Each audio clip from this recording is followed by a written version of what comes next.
அஸ்ஸலாமு அலைக்கும் வரஹ்மத்துல்லாஹி வபரகாத்துஹு. அல்ஹம்துலில்லாஹி நஹ்மதுஹு வ நஸ்தஈனுஹு வ நஸ்தக்ஃபிருஹு வ நஊது பில்லாஹி மின் ஷுரூரி அன்ஃபுஸினா வ மின் ஸய்யிஆத்தி அமாலினா மன் யஹ்திஹில்லாஹு ஃபலா முதில்ல லஹு வ மன் யுத்லில்ஹு ஃபலா ஹாதிய லஹு. வ அஷ்ஹது அன் லா இலாஹா இல்லல்லாஹு வஹ்தஹு லா ஷரீக லஹு வ அஷ்ஹது அன்ன முஹம்மதன் அப்துஹு வ ரசூலுஹு அம்மா பஅத். கண்ணியத்திற்குரிய எல்லாம் வல்ல அல்லாஹு ஜல்ல ஷானஹு தஆலாவின் நல்லடியார்களே, கடந்த சில வாரங்களாக நபிமார்களுக்கு அல்லாஹ் சில அற்புதங்களை வழங்கினாலும் மற்ற சந்தர்ப்பங்களில் அவர்கள் எல்லா வகையிலுமே மனிதர்களாகத்தான் இருந்திருக்கிறார்கள். அவர்களுக்கு வருகின்ற துன்பங்களை தடுக்கக்கூடியவர்களாகவோ நினைக்கின்ற காரியங்களை சாதிக்கக்கூடியவர்களாகவோ அவர்கள் இருக்கவில்லை என்பது குறித்து சான்றுகளை நம்ம பார்த்து வருகிறோம். அந்த வகையில் அல்லாஹ் ரப்புல் ஆலமீன் நபிகள் நாயகம் ஸல்லல்லாஹு அலைஹி வஸல்லம் அவர்களை பார்த்து ஒரு கட்டளை இடுகிறான். வலா தகூலன்ன லிஷையின் இன்னி ஃபாயிலுன் ஸாலிக கதா. நாளைக்கு நான் இதை செய்வேன் என்று நபியே எதை பற்றியும் நீ சொல்லக்கூடாது. இல்லா ஐயஷா அல்லாஹ் நாடினாலே தவிர நாளைக்கு நான் இதை செஞ்சிருவேன் என்று சொல்லக்கூடாது என்று நபிகள் நாயகம் ஸல்லல்லாஹு அலைஹி வஸல்லம் அவர்களுக்கு ஒரு கட்டளை எடுக்கிறான். பொதுவாக மகான்கள், அவுலியாக்கள், நபிமார்களை பற்றி மக்கள் எப்படி விளங்கி வைத்திருக்கிறார்கள் என்று சொன்னால், மகான்கள் என்றால் அவர் நினைத்ததை செஞ்சிருவாங்க, எந்த காரியத்தை நினைக்கிறாங்களோ அது நடந்துரும், நோயை நீக்குவாங்க, உனக்கு குழந்தை பிறக்கும், நீ பணக்காரனாக போயிடுவ, இப்படி உன்னுடைய பிரச்சனைகள்லாம் தீர்ந்துரும் என்றெல்லாம் இந்த ஆசி வழங்குறாங்க இல்லையா பெரியார்கள், மகான்கள்லாம். இந்த மாதிரி ஒரு ஆற்றல் இருப்பதாகத்தான் மக்கள் மத்தியில் தவறான நம்பிக்கை இருக்கிறது. அது எல்லாத்தையும் தகர்த்து நொறுக்கக்கூடிய வசனம் இந்த வசனம். அல்லாஹ்வுடைய ரசூல் இருக்கிறாங்க, அவங்கள்ட்ட ஒருத்தர் வந்து கேட்குறாரு ஏதோ ஒரு கோரிக்கையை, நாளைக்கு தர்றேன் என்று சொல்லலாமன்னா சொல்ல முடியாது. அல்லாஹ்வுடைய தூதராக இருந்தாலும், நாளைக்கு செய்ய முடிஞ்ச காரியமாக இருந்தாலும், நாளைக்கு இதை செய்வேன் என்று நபியை நீங்கள் சொல்லக்கூடாது. ஏன்னா அல்லாஹ் நாடினா தான் அது நடக்குமே தவிர நீங்கள் நினச்சதுனால நடக்காது. சில காஃபிர்கள் வந்து கேட்டாங்க, சில கேள்விகள் கேட்குறாங்க, குகைவாசிகளை பற்றி இன்னும் பல விஷயங்களை கேள்வி கேட்கும்போது நாளைக்கு சொல்கிறேன்ட்டாங்க ரசூல் ஸல்லல்லாஹு அலைஹி வஸல்லம். அதுக்கு தான் இந்த வசனம் இறங்குறது. நாளைக்கு சொல்கிறேன்னு நீ எப்படி சொல்கிறது? நான் வஹி இறக்குனா தானே சொல்ல முடியும், நான் அறிவிக்காமல் உங்களுக்கு எப்படி சொல்ல முடியும் என்பதற்காகத்தான் இதை சொல்கிறான். அந்த சம்பவம் எதுவாக இருந்தாலும் அந்த வசனத்தினுடைய கருத்து என்னவென்று சொன்னால், நாளைக்கு இன்னது தான் நடக்கும்னு சொல்ல முடியாது. சொல்லவே முடியாது என்றால் எப்படி செய்வாங்க? ஒருத்தர் உடம்பு சரியில்லாமல் இருக்குங்கிறாரு, நீ உனக்கு குணமாயிரும் போ, இதுதான் நாளைக்கு நடக்கிறது, இதுதான் ஆசி வழங்குறது. ஆசி வழங்குதல் என்று சொல்வதே நாளைக்கு நடக்கக்கூடிய ஒரு விஷயத்தை சொல்லுவது தான். எனக்கு பல வருடங்களாக குழந்தையே இல்லை, போ உனக்கு குழந்தை வந்துடும், ஆசி வழங்குவாங்க, உனக்கு குழந்தை வந்துடும் போ. அப்போ நாளைக்கு இவர் குழந்தை வரும் என்று இவர் முடிவெடுக்கிறார். முடிவெடுக்கிறது மாட்டம் இல்லாமல் இவர் நினச்சபடி நடக்கும்னு சொல்லி மக்கள் வந்து நம்புகிறார்கள். ஆனால் அல்லாஹ் என்ன செய்கிறான்னு கேட்டால், இன்ஷா அல்லாஹ் சொல்லாமல் எதையும் சொல்லக்கூடாது. அல்லாஹ்வுடைய ரசூல் சொல்வதாக இருந்தாலும் நாளைக்கு தர்றேன் இன்ஷா அல்லாஹ். அதாவது மனித சக்திக்கு உட்பட்ட காரியங்களுக்கு இது, அதாவது மனித சக்திக்கு உட்பட்ட செயல்களுக்கு இது குழந்தை கொடுக்கறது, செல்வம் கொடுக்கறதுக்கு இல்லை. என்னிடத்தில் உள்ள ஒரு விஷயத்தை நான் முடிவெடுப்பதாக இருந்தால் கூட ஒருவரை சந்திக்க இருக்கிறோம், நாளைக்கு வர்றேன்னு சொல்ல முடியாது. ஏன் நாளைக்கு வர முடியும்? அவர் இல்லாமல் போயிடலாம், நம்ம இல்லாமல் போயிடலாம், அல்லது 2 பேர் இருந்தாலும் சந்தர்ப்பம் கிடைக்காமல் போயிடலாம். ஒருவரை நாளைக்கு சந்திப்பேன்னு உறுதியாக சந்திக்கிறது ஒரு சின்ன விஷயம், மனிதனுக்கு சக்திக்கு உட்பட்ட ஒரு விஷயந்தான். ஆனாலும் அதை கூட இறைவன் நாடினாலே என்று சேர்த்து தான் நம்ம பேசணும். நமக்கு என்ன கட்டளை இருக்கிறது? அல்லாஹ் நாடுனா தான் நான் உனக்கு நாளைக்கு தருவேன். ஒரு கடன் கேட்குறாரு, கொடுக்க நினைக்கிறோம், நம்மள்கிட்ட இருக்கிறது, நாளைக்கு பணம் வந்துடும்னு நினைக்கிறோம், அப்போ நாளைக்கு தர்றேன் அப்படின்னு சொல்வதாக இருந்தால் அல்லாஹ் நாடினால் தர்றேன்னு சேர்த்தான் சொல்லணும். இன்ஷா அல்லாஹ் தருகிறேன், இறைவன் நாடினால் தருகிறேன், இப்படித்தான் நமக்கும் கட்டளை இருக்கிறது. இந்த கட்டளை தான் நபிகள் நாயகம் ஸல்லல்லாஹு அலைஹி வஸல்லம் அவர்களுக்கும் இருந்தது. அப்போ அவர்களுக்கு மனிதர் என்ற முறையில் செய்ய முடிந்த காரியங்களை கூட நம்ம தான் ரசூலாக இருக்கணும், நினச்சது நடக்கும்ல, நம்ம நாளைக்கு நடந்துடும், நாளைக்கு தர்றேன்னா தந்துடலாம், நாளைக்கு வர்றேன்னா வந்துடலாம், அப்படிங்கிற ஒரு நிலையில் ரசூல்லா வச்சுருந்தனால வச்சு இருந்தாலும் சொல்ல தேவையில்லை. இந்த கட்டளை அல்லாஹ்வுடைய ரசூலுக்கு எதை சொல்கிறான்னு கேட்டால், நாளை செய்வதாக நீங்கள் எதை சொல்வதாக இருந்தாலும் அல்லாஹ் நாடினால் என்பதை சேர்த்து தான் நீங்கள் சொல்லணும். அப்போ அப்படின்னா என்ன அர்த்தம்? எனக்கு இந்த இன்ஷா அல்லாவுலேயே பெரிய ஒரு அடிப்படை அடங்கியிருக்கிறது. இன்ஷா அல்லான்னு சொல்கிறோம்ல, நம்ம வாழ்க்கையில் எதை செய்வதாக இருந்தாலும் இன்ஷா அல்லான்னு சொல்லணும். இதை பாமரர்கள்லேருந்து பண்டிதர்கள்லேருந்து ஆண்கள்லேருந்து பெண்கள்லேருந்து எல்லோரும் விளங்கி வச்சுக்கிட்டு இருக்கிறோம், வாழ்க்கையில் கடைப்பிடிச்சிக்கிட்டு இருக்கிறோம். முஸ்லீம்களுடைய எல்லா பேச்சுக்கள்லையும் நாளைன்னு அடுத்த நிமிஷம் உள்ளது வரைக்கும் நடக்கிற ஒரு விஷயங்களாக இருந்தால் இன்ஷா அல்லா வர்றேன், இன்ஷா அல்லா தர்றேன், இன்ஷா அல்லா போவோம். இந்த இன்ஷா அல்லா சொல்லாமல் நம்ம பேசுவது இல்லை. இந்த கட்டளை நபிகள் நாயகம் ஸல்லல்லாஹு அலைஹி வஸல்லத்துக்கும் அல்லாஹ் போட்டிருக்கிற ஒரு கட்டளை. அப்போ இன்ஷா அல்லாஹ்வுன்னு நமக்கு என்ன விளங்குதுன்னு கேட்டால், மனிதன் நினைச்சபடி இது நடக்காது. அது நபியாக இருந்தாலும் சரி, பெரியாராக இருந்தாலும் சரி, மகானாக இருந்தாலும் சரி, எந்த ஒரு நபராக இருந்தாலும் சரி, அவர் நினைச்சது நடக்காது. நடக்கக்கூடிய காரியங்களாக இருந்தால் நடக்காது. நடக்க சாத்தியமுள்ள காரியம், மனிதனுக்கு அல்லாஹ் வழங்கி இருக்கிற சக்திக்கு உட்பட்டு வழங்கி இருக்கிற ஆற்றலாக இருந்தால் கூட அந்த காரியத்தையும் அவரால் செய்ய இயலாதுங்கிறது இன்ஷா அல்லாவுடைய தத்துவம். இந்த இன்ஷா அல்லா விளங்கி இருந்தார்களே ஆனால் பெரியார்கள்ட்ட போய் ஆசை கேட்குறாங்க. பெரிய மகான் என்ன செய்கிறாங்க, அவர்கிட்ட போய் தரிகா ஷேகுமார்கள் இருக்காங்க இல்லையா, அவங்கள்ட்ட போகிறாங்க. ரொம்ப பண கஷ்டமாக இருக்குது, மன கஷ்டமாக இருக்குது, குழந்தை இல்லாமல் இருக்கிறது, வியாபாரம் சரியில்லை, கடன் ஜாஸ்தி ஆகிடுச்சு, இந்த மாதிரி விஷயங்களை போய் அவங்கள்ட்ட முறையிடுறாங்க. அவங்க என்ன செய்கிறாங்க, நல்லா இருப்பப்போன்னு சொல்லி இவங்க யார், அவங்க சக்திக்கு உட்பட்டதுக்கே இதை சொல்ல முடியாது. கையில் மடியிலேருந்து தரக்கூடிய விஷயத்துக்கே அப்படி சொல்ல முடியாதுங்கும் போது அவங்க சக்தியில் இல்லாத விஷயங்களுக்கெல்லாம் ஆசி வழங்குவாங்க. நம்ம நம்புகிறோம், அங்கே போகிறோம், அங்கே போய் என்ன செய்கிறோம், அவங்களுடைய அருளை பெற்று வருவதாகலாம் நினைக்கிறார்கள். கபூரில் போய் கேட்குறார்கள், செத்தவர்கிட்ட கேட்குறார்கள், உசுல்டவர்கிட்ட கேட்குறார்கள். இது எல்லாமே இந்த இன்ஷா அல்லான்னு நம்ம நம்புறதுக்கு மாற்றமாக இருக்குது. இன்ஷா அல்லாவுக்குள்ளே என்ன அடங்கி இருக்கிறது, எந்த காரியத்தையும் அது யாராக இருந்தாலும் அல்லாஹ் நாடுனா தான் நடக்கும். அல்லாஹ் நாடாமல் ஒரு நபி நாடினார்னு சொன்னால் அது நடக்காது. ஒரு பெரியார் நாடிலாம் நடக்காது. அப்போ இந்த இன்ஷா அல்லா என்பதுக்குள்ளே அல்லாஹ் என்னத்தை அடக்கி வச்சிருக்கிறான் என்று கேட்டால், இது நபிக்கு தானே கட்டளை. உலா தக்குள்ளன்னு இது ஒருமையாக தான் இருக்குது. எல்லா மக்களுக்கும் உள்ள கட்டளை அது இல்லை. ஆனால் ரசூலுக்கு உள்ள கட்டளை நமக்கு உள்ளது, அதனால் நம்ம எடுத்துக்கொள்கிறோம். அதில் எல்லா மக்களுக்கும் உள்ள கட்டளையாக இருக்காமல் ரசூல்லாவை நோக்கி தான் என்ன செய்கிறான் அல்லாஹ், வலா தக்குள்ளன நபியை நீ சொல்லக்கூடாது, விஷயின் எந்த ஒரு காரியத்தை பற்றியும் சொல்லக்கூடாது. இன்னி ஃபாயிலுன் தாலிக்க கதா, நாளை உறுதியாக நான் செய்வேன் என்று சொல்லிவிடாது. ஏன்னு கேட்டால், நீ சொன்ன பிறகு நான் இல்லாமல் ஆக்கிடுவேன், செய்ய முடியாமல் போயிடும், நான் தான் தீர்மானிக்கிறேன், டிசைட் பண்ணுறது நான் தான், அப்படிங்கிற ஒரு அர்த்தத்தில் அல்லாஹ் என்ன செய்கிறான், இந்த ஒரு வசனத்தை இறக்குகிறான்.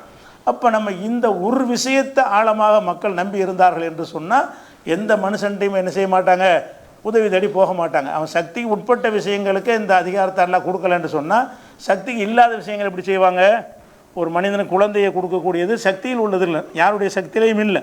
ஒருவனுடைய மனக்கவலை தீர்க்கிறது ஒருத்தனுடைய சக்தியில் உட்பட்டது அல்ல. ஆனால் ஒரு 1000 ரூபா கடன் கொடுக்கறது சக்திக்கு உட்பட்டது. இந்த சக்திக்கு உட்பட்ட விஷயங்களாக இருந்தாலும் நான் தர்றேன்னு சொல்ல முடியாது, நான் நாளைக்கு செய்கிறேன்னு சொல்ல முடியாது, அடுத்த மாதம் தர்றேன்னு சொல்ல முடியாது, அடுத்த வாரத்துக்கு வச்சுக்கிறோன்னு சொல்ல முடியாது. அப்படி சொல்வதற்கு மார்க்கம் எப்படி அனுமதிக்குதுன்னு கேட்டால், அல்லாஹ் நாடினாலும் சேர்த்து சொல்லு. எதை சொல்வதாக இருந்தாலும் என்ன செய்யணும், கடனை வாங்கிட்டோம், கொடுக்குற ஒரு டைம் இருக்குது, நமக்கு தெரியுது பணம் வந்துடும், 1ஆம் தேதி சம்பளம் கொடுத்துடலாம்னு தெரியுது, ஆனாலும் சொல்லக்கூடாது. 1ஆம் தேதி சம்பளம் வரும்போது உனக்கு அதை விட பெரிய தேவை வந்துடலாம், அல்லது அவங்க சம்பளத்தை முடக்கிடலாம், அல்லது பேங்க் திவாலாகி போயிடலாம். நீ 1ஆம் தேதி சம்பளம் வந்துடுவேன் தந்துடுவேன்னு சொல்வதாக இருந்தால் என்ன சொல்லணும், அல்லாஹ் நாடினாலும் சொல்லணும். எந்த ஒரு காரியம் நடந்தே தீரும் என்று உங்களுக்கு தெரிகிறதோ அந்த காரியத்தை கூட நீங்கள் இன்ஷா அல்லாஹ் சொல்லாமல் பேசக்கூடாது. அல்லாஹ் நாடினால் என்று சேர்த்தான் செய்யணும். ஏன்னா மனிதர்கள் நாடுவது எல்லாமே நடக்கிறது கிடையாது, நாடுவதில் அதிகமானது நடப்பது கிடையாது. அல்லாஹ் நாடுனது மட்டும்தான் நடக்குதுங்கிறத நடைமுறையிலையும் அல்லாஹ் காட்டி கொண்டிருக்கிறான். அப்போ இந்த ஒரு வசனத்தில் இருந்தும் நம்ம என்ன வழங்குகிறோம், நபிமார்கள் பெரியார்கள் எல்லா ஆற்றலாம் எனக்கு கொடுத்துட்டான், அவங்க நினச்சதெல்லாம் செய்வாங்க, நாளைக்கு செய்வேன் நாளை கழிச்சு செய்வேன், அதெல்லாம் கிடையாது என்பது அல்லாஹ் என்ன செய்கிறான், இந்த ஒரு வசனத்தின் மூலமாக அழுத்தம் திருத்தமாக சொல்லித்தருகிறான். இதுவும் ஏகத்துவத்தை நிலைநாட்டக்கூடிய ஒரு அற்புதமான ஒரு வசனம். இந்த ஒரு வசனமே போதும்னு சொல்கிற அளவுக்கு இந்த அக்கீதாவை பிரகடனப்படுத்தக்கூடிய ஒரு வசனம். அதே மாதிரி நபிகள் நாயகம் ஸல்லல்லாஹு அலைஹி வஸல்லம் வாழ்க்கையில் பல விஷயங்களுக்கு அவங்க கவலைப்பட்டிருக்கிறாங்க. ரொம்ப கவலைப்பட்ட ஒரு சம்பவம் இருக்குது. ரசூல் ஸல்லல்லாஹு அலைஹி வஸல்லம் அவர்கள் மிக அதிகமாக அந்த அளவுக்கு நாங்கள் கவலைப்பட்டு பார்த்தது இல்லை என்று ரசூலுல்லாஹ் பற்றி சொல்லக்கூடிய ஒரு சம்பவம். என்ன சம்பவம் என்று கேட்டால், ஒரு 4 கூட்டத்தார்கள் நபிகள் நாயகம் ஸல்லல்லாஹு அலைஹி வஸல்லம் அவங்கள்ட்ட வர்றாங்க. அப்போ 4 கூட்டத்தார்கள் என்ன செய்கிறாங்கன்னு கேட்டால், அவங்க யாருன்னு கேட்டால் இவர் ரசூலுல்லாஹ்வோட உடன்படிக்கை செய்த மக்கள். அவங்க வர்றாங்க, என்ன செய்கிறாங்கன்னா, எங்களுக்கு எங்கள் பகுதியில் உள்ளவர்கள் எதிராக இருக்கிறாங்க, அவங்களால் எங்களுக்கு தொல்லை தரப்படுகிறது, எங்களுக்கு எங்கள் வாழ முடியாத நிலைமை ஏற்படுகிறது. அதனால் வந்து அவர்கள் மீது நடவடிக்கை எடுப்பதற்கு நீங்கள் ஒரு சின்ன ஒரு குழுவை எங்களுக்கு உதவி அனுப்பி வைங்க, ஒரு இராணுவ குழு மாதிரி எங்களோட அனுப்பி வைங்க, அவர்களால் எங்களுக்கு பெரிய சிரமங்களாக இருக்கிறது என்று சொல்லி தங்கள் ஊரில் பெரிய பிரச்சனையை சந்திப்பதாக, அவர்களை சமாளிக்க முடியாமல் இருப்பதாக, அவர்கள் எங்களை தாக்கி கொண்டு இருக்கிறார்கள், தாக்க வருகிறார்கள், எங்களுக்கு பாதுகாப்பு இல்லை என்பதாக சொல்லி நபிகள் நாயகம் ஸல்லல்லாஹு அலைஹி வஸல்லம் அவர்கள்ட்ட வந்து உதவி தேடுறாங்க. அல்லாஹ்வுடைய தூதர் நீங்கள் என்ன செய்யுங்க, எங்களுக்கு சப்போர்ட்டாக கொஞ்சம் பேர் அனுப்பி வைங்க. அப்போ ரசூலுல்லாஹ் என்ன செய்கிறாங்கன்னு கேட்டால் சப்போர்ட்டாக சில ஆட்கள் அனுப்புகிறாங்க. அப்போ இதுக்கு அனுப்புகிற ஆளுக்கு எப்படிப்பட்டவங்களாக இருப்பாங்க? நல்ல திடகாத்திரமான சமுதாயத்தில் நல்ல வீரம் படைத்த ஒரு சந்தைக்கு தானே அனுப்புகிறாங்க. எதிரிகள் ஏதாவது இங்கே தாக்க வந்தாங்கன்னு சொன்னால் இவங்களுக்கு சப்போர்ட்டாக நின்று அவங்க போர் செய்வாங்க, அவங்கள காப்பாற்றுறதுக்கு அனுப்புகிறாங்க. அப்படி அனுப்பினார்கள்னு சொன்னால் நல்ல செலக்ட் பண்ண ஆளுகளை தான் என்ன செய்வாங்க, அனுப்புவாங்க. அது மாதிரி வந்து அவங்க அது அனுப்பின ஆளுக்கெல்லாம் எப்படிப்பட்டவர்களாக இருந்தார்கள் என்று கேட்டால், இரவு முழுவதும் போய் விறகு பொறுக்கிட்டு வந்து பகலில் விற்று உழைத்து சாப்பிடக்கூடிய மக்களாக இருந்தார்கள். அதே நேரத்தில் குர்ஆன்னு சொன்னால் குர்ஆனை மனனம் செய்தவர்களாக இருந்தார்கள். அந்த 70 பேர் அனுப்புகிறாங்க. 70 பேர் அந்த குர்ஆனை மனனம் செய்தல் என்பது வந்து ரொம்ப அரிதானது. எல்லா சஹாபாக்களும் மனப்பாடம் பண்ணி இருக்கலை. அப்படிப்பட்ட காலத்தில் ஒரு 70 பேரை குர்ஆன் மனனம் பண்ணுற ஆட்கள் அனுப்புறதுங்கிறது பெரிய விஷயம். அப்படி தேர்ந்தெடுத்து குர்ஆனை மனனம் செய்தவர்களாகவும் இந்த மாதிரி சொந்த உழைப்பில் வாழக்கூடியவர்களாகவும் இருந்த நல்ல வீரர்களை பொறுக்கி எடுத்து ரசூலுல்லாஹ் என்ன செய்கிறாங்கன்னா, இவங்களோட நீங்கள் போய் அவங்களுக்கு சப்போர்ட்டாக நீங்கள் போங்க, அவங்களுக்கு ரொம்ப தொந்தரவு கொடுக்கறதுனால அந்த எதிரிகளை வந்து நீங்கள் எதிர்த்து களமாடுவதற்காக உங்களை அனுப்புகிறாங்க. அவங்க கூட்டிகிட்டு போகிறாங்க 70 பேரையும். அந்த 4 கூட்டத்தார் வந்து என்ன செய்கிறாங்கன்னா, இந்த மாதிரி அழைத்தவுடனே ரசூலுல்லாஹ் சப்போர்ட்டாக அனுப்பி வைக்கிறாங்க. அந்த ஊரில் போய் அவங்க தாக்க வருவாங்க, சண்டை போடுற ஏறக்குறைய யுத்தத்துக்குன்னு வச்சுக்கலாம். அந்த மாதிரி வர்றாங்க. வந்து போய் கொண்டு இருக்கும் பொழுது பேர மவுனான்னு ஒரு இடம் வருகிறது. அந்த பேர மவுனாங்கிற இடம் வரும் பொழுது அந்த இடத்துல அவங்க என்ன செஞ்சு வந்திருக்கிறாங்கன்னு கேட்டால், இந்த கூட்டிக்கிட்டு வர்ற ஆட்களை காலி பண்ணுவதற்காக வேண்டி அவங்களே சில ஆட்களை மறைந்து இருக்க வைத்து, ஆயுதங்களோடு மறைந்து இருக்க வைத்து தயார் நிலையில் காத்திருக்கிறாங்க. எதுக்காக வேண்டி? இவங்களை கொள்றதுக்கு தான் வந்திருக்கிறாங்க. வந்ததை யாருக்கு எதுக்கு வந்தாங்கன்னு கேட்டால், நபிகள் நாயகத்தில் உள்ள நல்ல திறமையான ஆட்களை அழைச்சிக்கிட்டு வந்து காலி பண்ணிடணும், ரசூலுல்லாஹ்வுடைய பலத்தை குறைச்சிடணும். அவங்களுடைய வீரமிக்கவர்கள் குறைஞ்சா பலம் குன்றி போயிரும்ல, இராணுவத்தை வச்சு தானே ஒரு பலம். இந்த மாதிரியான வீரர்களை காலி பண்ணிட்டோம்னு சொன்னால் ரசூலுல்லாஹ் பலவீனப்பட்டுருவாங்கங்கிறதுக்காக வேண்டி தான் அவங்க நடிச்சுக்கிட்டு வந்திருக்காங்க. அவங்க இஸ்லாத்துக்கு ஆதரவாகவும் வரல, இஸ்லாமாகவும் இருக்கவில்லை. இந்த சொன்ன விஷயத்தில் உண்மையும் இல்லை. எதிரிகள் எங்களை தாக்க வர்றாங்க என்று உண்மை இல்லை. ஆனால் பொய்யை சொல்லி நபிகள் நாயகத்தை நம்ப வச்சு அவங்க 70 பேர் அனுப்புகிறாங்க. அந்த பேர மவுனாங்கிற இடத்துல வைத்து என்ன செய்கிறாங்க, எல்லோரும் கொண்டு போடுறாங்க. ஏன்னு கேட்டால் திடீர்னு அப்போ 70 பேரை கொள்கிறாங்க என்று சொல்கிறான். அப்போ எத்தனை பேர் கூட இருந்திருப்பாங்க? 70 பேரை மறைந்திருந்து தாக்குறாரு இருந்தால் 5 பேர் தாக்க முடியாது. ஏன்னா 5 பேரை 70 பேர் நினச்சிருவாங்க. இவங்களுக்கு தயாராக உள்ள ஆளுக்கு தானே போகிறவங்க வந்து அதுக்குன்ட்டு தான் போகிறாங்க. இவர்கள்ட்ட ஆயுதங்கள் இருக்கும். இவங்களும் அதுக்குரிய பயிற்சி பெற்றவர்களாகவும் தகுதி உள்ளவங்களாகவும் தான் இருந்தாங்க. அப்படிப்பட்ட ஆட்களை வந்து சுற்றி வளைச்சி கொள்கிறாங்க என்று சொன்னால் 70 பேர்னால் அவங்க 200 பேராச்சும் இருந்திருக்கணும். அந்த நம்பர் நமக்கு வரல. ஆனால் எல்லாரும் சேர்ந்து கொன்று விட்டார்கள் என்பது நம்ம விளங்கலாம். என்ன விளங்கலாம்? இந்த 70 விட அதிகமாக இருந்திருக்கிறாங்க.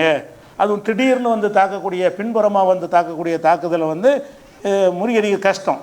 நேருக்கு நேரம் வரும்பொழுது தான் சண்டை போடலாம். முதுகு பின்னாடி வந்து தாக்கும் பொழுது என்ன செய்ய முடியாது, அதை வந்து எதிர்கொள்கிறது பெரும்பாலும் சாத்தியம் இல்லாமல் போயிடும். அவன் தான் ஜெயிச்சிடுவான். முதுகுக்கு பின்னாடி தாக்க வரணும், ஜெயிச்சுட்டு போயிடுவான். நேருக்கு நேரம் வரும்பொழுது நம்மளும் ஜெயிச்சலாம், அவனும் ஜெயிக்கலாம், 2 வாய்ப்பு இருக்குது. அப்போ இவங்க என்ன செய்கிறாங்கன்னா, மறைந்திருந்த கிணத்துக்கிட்ட வரும் பொழுது அப்படி ரவுண்ட் அப் பண்ணி பின்னாடி இருந்தவங்களை தாக்கி 70 வரையும் கொண்டுட்டாங்க.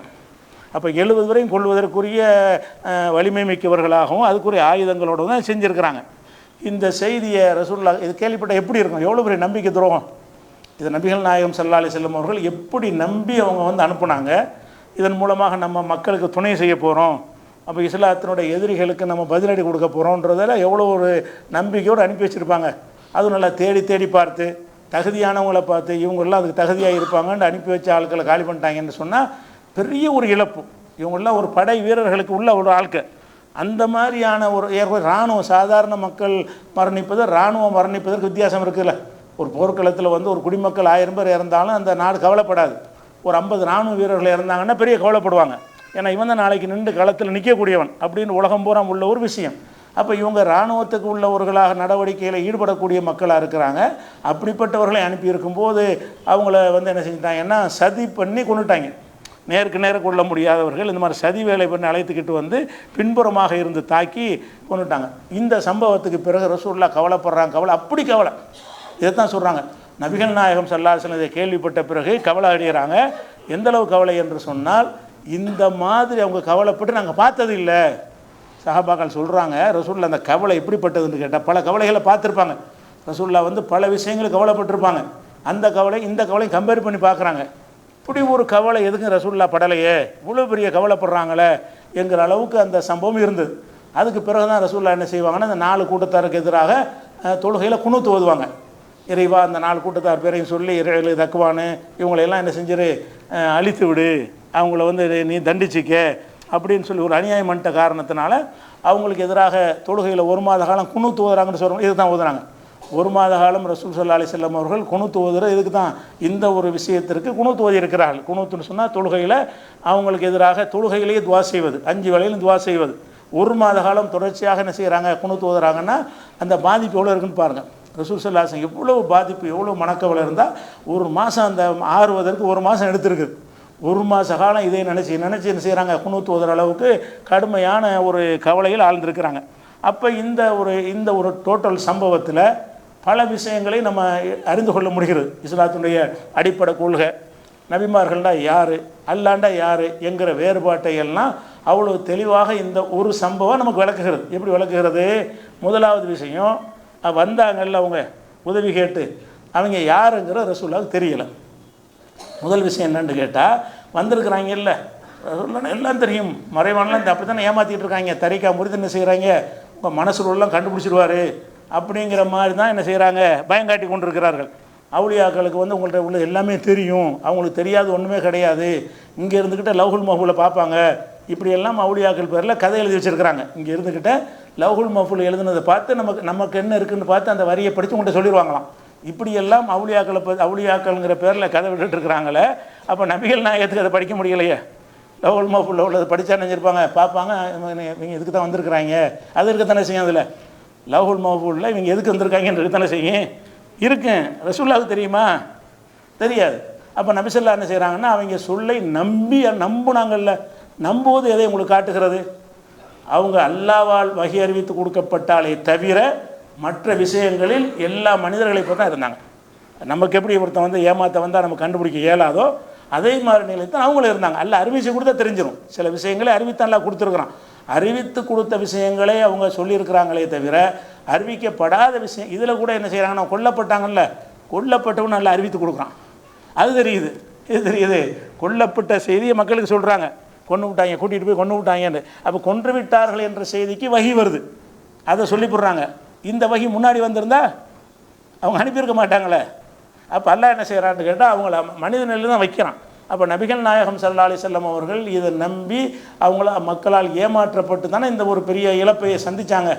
அப்போ இந்த ஒரு விஷயம் எதை காட்டுதுன்னு கேட்டால், எந்த பெரியார் மகானாக இருந்தாலும் சரி அவங்களுக்கு இந்த மாதிரி விஷயங்கள் அறிந்து கொள்ள, எது நமக்கு 5 அறிவு அல்லாஹ் கொடுத்துருக்குறான், 6வது பகுத்தறிவை கொடுத்துருக்குறான்.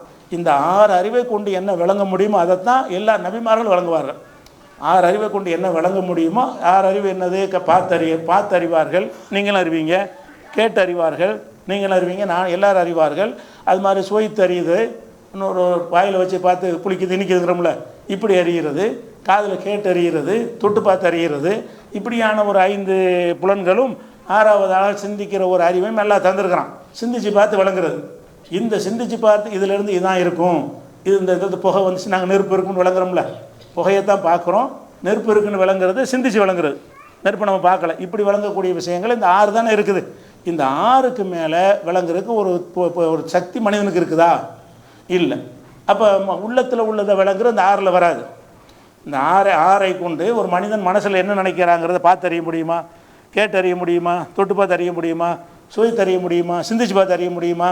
அப்போ ஒரு மனிதனுடைய உள்ளம் எந்த மாதிரி எண்ணத்தில் இருக்குது என்பதை அறிகிறதுக்கு இந்த 6 அறிவு பத்தாது. நமக்கு தந்திருக்கிற 6 அறிவை கொண்டு எந்த மனிதராக இருந்தாலும் இந்த விஷயத்தை வழங்க முடியாது. ஒருத்தர் நம்மளோட பழகுறான், இவன் நடிக்கிறானா ஏமாத்துறானா நமக்கு தெரியாது. நிஜமாக அன்போடு இருக்கிறானா நம்ம நடிச்சிட்டு இருக்கிறானா நமக்கு தெரியாது. ஏன்? வெளிப்படையானது நமக்கு தெரிகிறது. உள்ளத்தில் நம்ம என்ன மாதிரி பிளானில் வந்திருக்கிறான்னு நம்ம கண்டுபிடிக்க முடியலை. இல்லை, இப்படித்தான் நபிமார்களும். அதனால தான் இந்த அவங்க சொல்கிறத நம்பி என்ன செஞ்சாங்க, ஏமாந்தாங்க. அது போக இது எவ்வளோ பெரிய ஒரு விஷயம். 70 பேரை வந்து பலி கொடுக்குற ஒரு விஷயம் தானே இது. 70 உயிர் சம்மந்தப்பட்ட ஒரு விஷயம். இந்த இழப்பு வந்து இஸ்லாமிய அரசுக்கு பெரிய இழப்பு தானே, ரசூலுல்லாஹ்வுக்கு பெரிய இழப்பு தானே, அவங்களுக்கு பெரிய கவலை தானே. இவ்வளோ பெரிய கவலைப்படுவாங்கன்னு பார்த்து கூட அல்லாஹ் என்ன செய்யலை, அது அறிமாற்றல் கொடுக்கல. இது எவ்வளோ பெரிய கவலை. ரசூலுல்லாஹ் நம்முடைய தூதர், அவங்க கவலைப்படக்கூடாது, அவங்க இதுக்காக பெரிய பாரதூரமான கவலைப்படுவாங்கன்னு சொன்னால் அந்த கவலையை நம்ம கொடுக்கக்கூடாது என்று அல்லாஹ் நினைத்து அதை முன்கூட்டியே தடுத்துருக்கலாம்ல. அதெல்லாம் கிடையாது. நான் நினச்சதை செய்வேன், அவ்வளவுதான். நீங்கள் கவலைப்படுற எனக்கு பிரச்சனை இல்லை, நான் எதை நாடுகிறேனோ அதை செய்வேன் அப்படிங்கிற காரணத்தினால அல்லாஹ் என்ன செய்கிறான்னு கேட்டால், அந்த கொலை செய்யப்படுவதற்கு கொள்வதற்குத்தான் அழைத்து வந்திருக்கிறார்கள் என்று தெரிஞ்சும் கூட அல்லாஹ் என்ன செய்யலை, அதை அறிவித்து கொடுக்கல. அல்லாஹ்வுடைய ரசூலுக்கு அறிவித்து கொடுக்கல. ஆனால் நடந்து முடிஞ்ச பிறகு அறிவித்து கொடுக்குறான். அப்போ இதில் என்ன பார்க்குறோம்டா, நபிகள் நாயகம் முப்புட்டு கவலை, அவங்க இவ்வளோ கவலைப்பட்டிருக்கிறாங்க. அந்த கவலை ஒரு மாதம் வரைக்கும் கவலை இருந்திருக்கிறாங்க. கவலை ஒரு நாள், அந்த கவலையை கூட ஒரு நாளில் தனக்குத்தான் நீக்கிற முடியல. கவலை வருதுல, போச்சு கவலை அப்படின்னு எந்திரிச்சு நீக்க முடியுமானா முடியாது. அந்தந்த பாதிப்புகளுக்கு தகுந்த கவலை. உங்களுக்கு எப்படி பெரிய விஷயங்கள் அதிக கவலை ஏற்படுத்தும்ல, சின்ன விஷயங்களுக்கு 100 ரூபா போனால் சின்ன கவலைப்படுவீங்க, மொத்த சொத்தும் போச்சுன்னா அதனுடைய கவலை மிகப்பெரிய அளவில் இருக்குமா இல்லையா? அப்போ இந்த கவலைகளில் பல வகை இருக்கிறது. அப்போ ரசூலுல்லாஹ்வுக்கு வந்த கவலை என்னென்னா, வாழ்நாள் அதான் பெரிய கவலை. அவ்வளோ பெரிய நம்ம தூதருக்கு பெரிய கவலை வருது அப்படின்னு நல்லா பார்த்தானா, பார்க்கவே இல்லை. அல்லாஹ் என்ன செய்கிறான்னா, நான் விதித்த விதிப்பிறகாலம் நடந்து கொண்டே இருக்கும். நபியாக இருந்தாலும் மற்றவங்களாக இருந்தாலும் அதன் கீழே தான் ஓடிக்கிட்டு இருக்கணுமே தவிர அதை எதிர்த்துலாம் நீங்கள் களமாட முடியாது, அதை மீறியெல்லாம் உங்களால் செயல்பட முடியாது, அதை மீறியெல்லாம் நீங்கள் அறிந்து கொள்ள முடியாது. அப்படிங்கிற ஒரு விஷயத்தை எல்லாம் என்ன செய்கிறான்னு கேட்டால், இதன் மூலமாக நமக்கு சொல்லி காட்டுகிறான். இது ஒரு வசனத்தின் மூலம் நல்லா என்ன செய்கிறான், ரசூலுல்லாஹ் சொல்ல சொல்கிறான். நபியை நீங்கள் மக்கள்கிட்ட சொல்லுங்கள், குல் லா அலமுல் கைப், நான் வந்து மறைவான விஷயத்தை அறிய மாட்டேன் என்று சொல்லுங்கள். இதை மட்டும் சொல்லலை, அதை வந்து தர்க்க ரீதியாக விளக்க சொல்கிறான். எப்படின்னு கேட்டால், லவ் குன்து ஆலமுல் கைப, மறைவான விஷயம் எனக்கு தெரியும் என்று வைத்து கொண்டால், லஸ்தக்ஸர்து மினல் ஹைரி, நல்ல விஷயங்களாகவே நான் அதிகமாக அடைந்திருப்பேன். ஓமா மசனி சூ, எனக்கு எந்த ஒரு கேடும் வந்திருக்காது. எனக்கு மறைவானது தெரியும்னு சொன்னால் எனக்கு எந்த கேடாவது வருமா? முதுகுக்கு பின்னாடி எனக்கு ஒருத்தன் குத்த வர்றான், அது எனக்கு தெரியுது முன்னாடியே, என்னை குத்திடுவான். அவன் குத்து வருமானு விளைவிக்கிறவன். என்னை கொல்வதற்காக ஒருத்தன் புறப்பட்டு வர்றான்னு எனக்கு முன்னாடியே தெரிஞ்சு போச்சு. அவன் வருமானு அங்கே இருக்க மாட்டான்ல, இதுக்கு தான் வர்றான்னு முதல்ல தெரிஞ்சிருச்சுன்னு சொன்னால் நான் என்ன செய்வேன், அவன் வந்து ஏமாந்துட்டு போகிற மாதிரி வேறு பக்கம் போயிடுவேன். அப்போ மறைவான விஷயங்கள் ஒருவருக்கு தெரியும் என்று சொன்னால் அவருக்கு ஒரு கேடுமே வராது. எந்த கேடு வந்தாலும் முன்கூட்டி தெரிஞ்சிடும், அவர் தப்பிச்சுக்கிடுவார். அப்படின்ற வாதத்தை எடுத்து வைக்க சொல்கிறான். அப்படின்னு கேட்டால், எனக்கு மறைவானது தெரியும் என்று சொன்னால், நபியாகி எனக்கு மறைவானது தெரியும் என்று சொன்னால், லஸ்தக்ஸர்து மினல் ஹைரி, நன்மைகளாகத்தான் அடைந்திருப்பேன். எனக்கு நடக்கிறதெல்லாம் நன்மையாக இருக்குது, இதெல்லாம் நன்மையாக போய் அடைஞ்சிருவேன். எதெல்லாம் கெட்டதோ நான் அடையாமல் இருந்துருவேன். மறைவானது தெரிஞ்சிருக்கும்னு ஒரு வியாபாரம் ஆரம்பிக்க போகிறோம், அந்த வியாபாரம் நஷ்டமாக இருக்கும்னு முன்னாடி தெரிஞ்சுன்னு வைங்க, அந்த வியாபாரத்தில் இறங்குவோமா? இறங்க மாட்டோம். இன்னொரு வியாபாரத்தை நினைக்கிறோம், இது நல்ல பரக்கத்தாக இருக்குன்னு தெரியுது, போய் இறங்கிடுவோம். முன்கூட்டியே தெரியும் என்று சொன்னால் நம்ம நல்லதையாக தான் தேர்ந்தெடுப்போம், கெட்ட எதையும் தேர்ந்தெடுக்க மாட்டோம். ஏன்? முன்னாடி தெரிஞ்சிருதில்ல. மறைவான விஷயம் தெரியும் என்று சொன்னால் இந்த தொழிலில் நீ ஆரம்பித்தா அது போண்டியாயிருவேன் முன்கூட்டி தெரிஞ்சு போச்சு. மறைவான விஷயம் நமக்கு தெரிஞ்சு போச்சு, அதை ஆரம்பிப்போமா? அப்போ லாஸ் ஆக மாட்டோம். அந்த லாஜிக்கை சொல்லி அல்லாஹ் விளக்க சொல்கிறான். லஸ்தக்ஸர்து மினல் ஹைரி, எனக்கு மறைவான விஷயங்கள் தெரியும் என்று சொன்னால் நன்மைகளை அதிகமடைந்திருப்பேன். ஓமா மசனிய சூ, எனக்கு ஒரு கேடு வந்திருக்காது. உஹது போரில் பல்ல உடைச்சாங்க, கடவாய்ப்பர்கள் வெட்டுனாங்க, அப்போ மூர்ச்சையுற்று செத்துட்டாங்கன்னு பேசுகிற அளவுக்கு, மரணித்து விட்டார்கள்னு மக்கள் பேசுகிற அளவுக்கு பெரிய பாதிப்பு ஏற்பட்டுச்சு. அது முன்னாடி தெரிஞ்சால் வெட்டியிருப்பாங்களா? ரசூலுல்லாஹ்வுக்கு வந்து இந்த கத்தியை கொண்டு வர்றான், நம்மளை தான் வெட்ட போகிறான் அப்படின்னு தெரிஞ்சால் குனிஞ்சிருப்பாங்களே, அவனுக்கு அந்த முகத்தை கொடுத்துருக்க மாட்டாங்களே. மறைவான தெரிஞ்சிருக்குமுன்னா எதுக்கு வந்து உஹதில் வந்து வெட்டப்பட்டாங்க, பல துன்பங்கள் இதுக்கு சந்தித்தாங்க.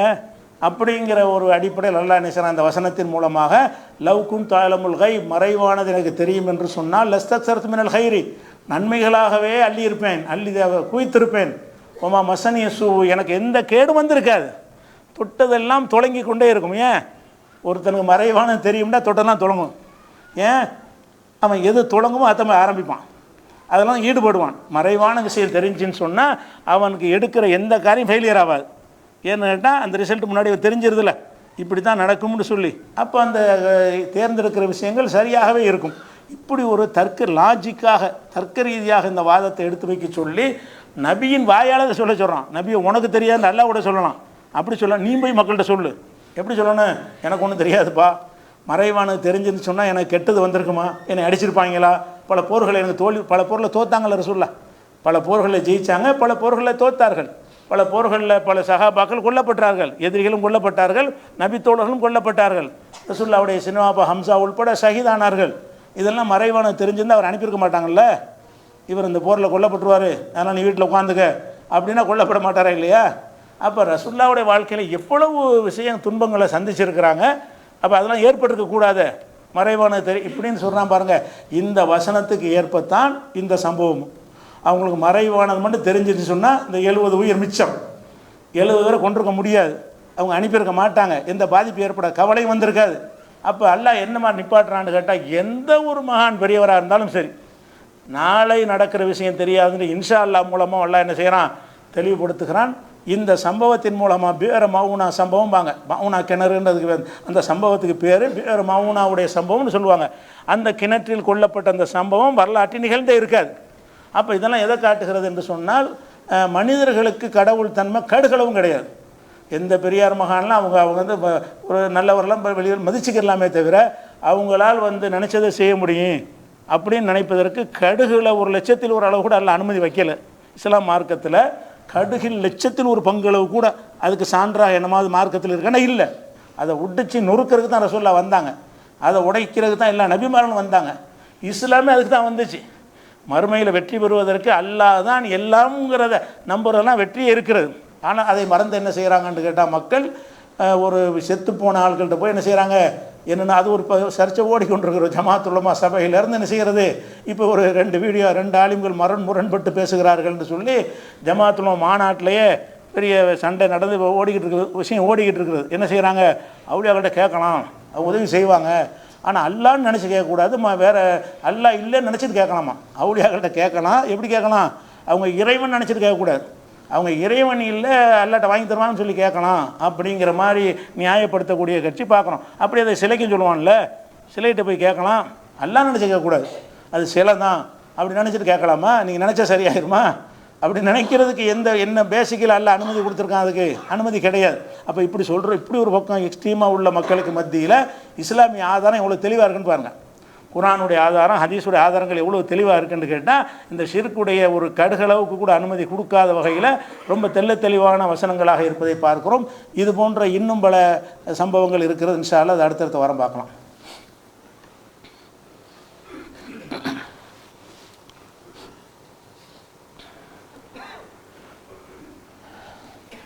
அன்பிற்குரிய சகோதரர்களே, கடந்த சில நாட்களுக்கு முன்னால் ஒரு அரசியல் கட்சி தலைவருடைய கொலை சம்பந்தமாக அதில் சம்பந்தப்பட்டவர்கள் என்று சிலரை காவல்துறை கைது செய்கிறது.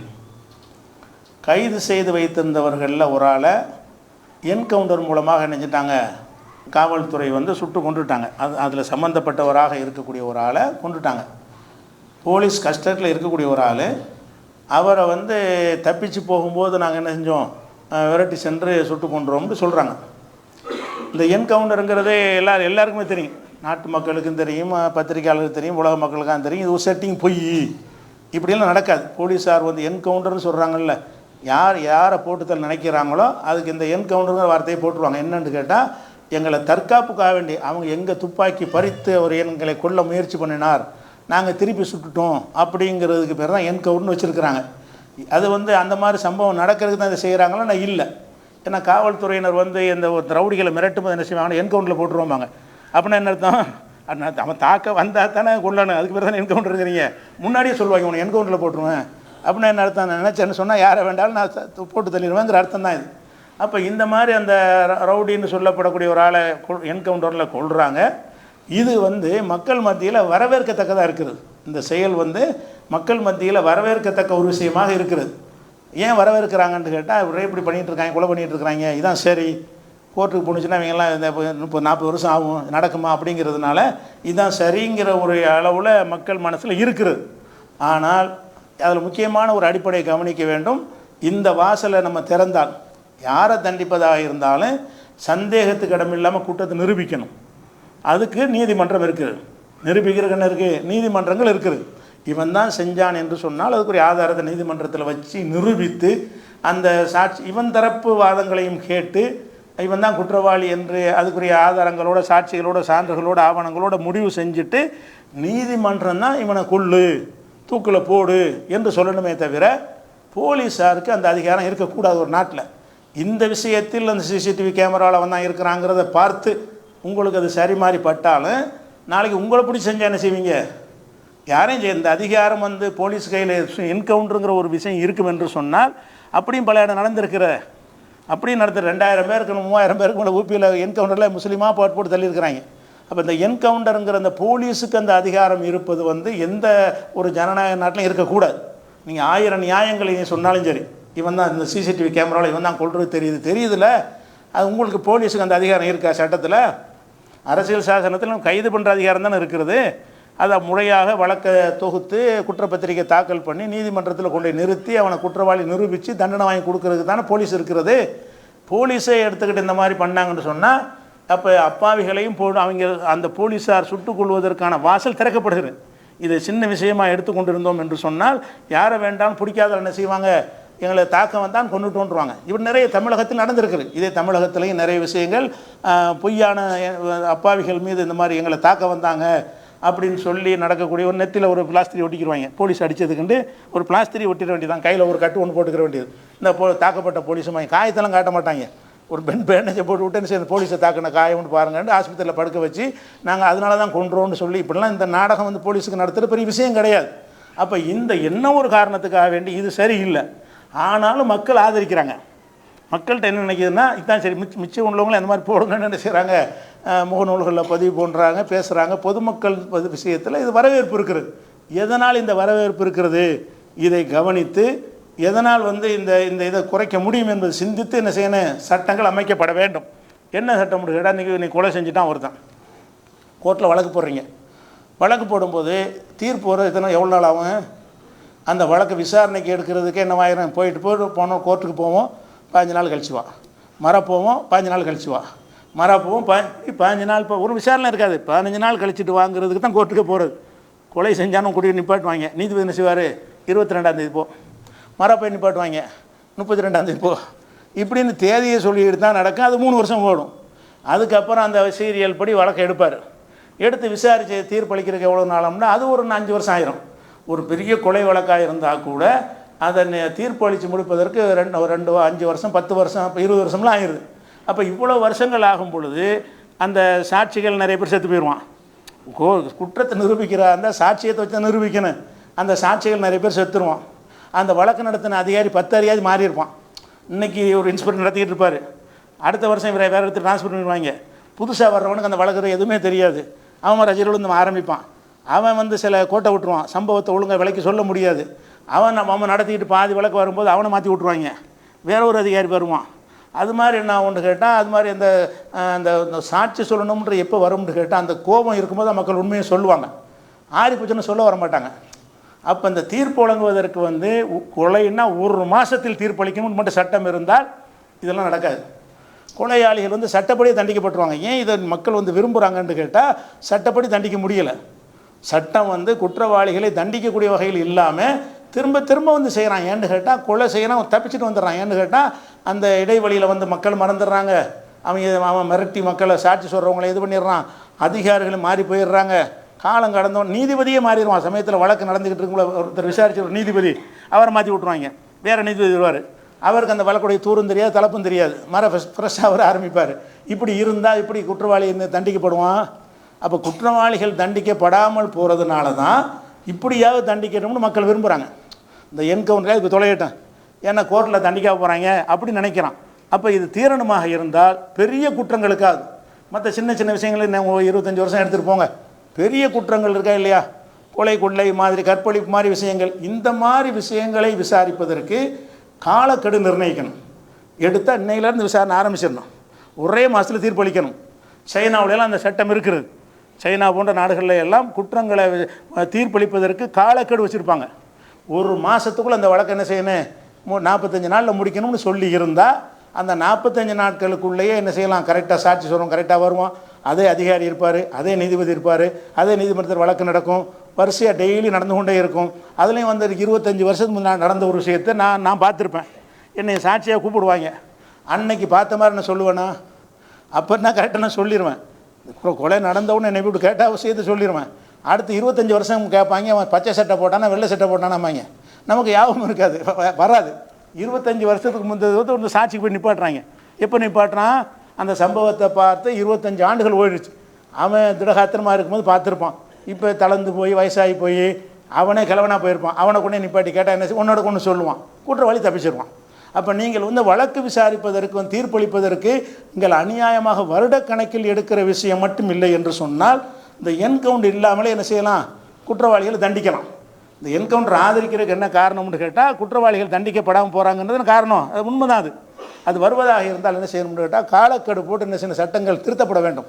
எந்த ஒரு கொலை வழக்காக இருந்தாலும் 45 நாள் 30 ஏதோ ஒரு கணக்கு, ஒரு லிமிட் வச்சுட்டிங்கன்னு சொன்னால் எல்லா குற்றவாளியும் தண்டிக்கப்பட்டுருவோம். தண்டிக்கப்பட்டான்னு சொன்னால் மரம் நடக்காது. ரவுடிகள் பயப்படுவாங்க. தப்பி செய்கிறதுனால திரும்ப திரும்ப செய்கிறான் என்பதை ஒரு ஆலோசனையாக சொல்லி முடிக்கிறோம். அஸ்ஸலாமு அலைக்கும்.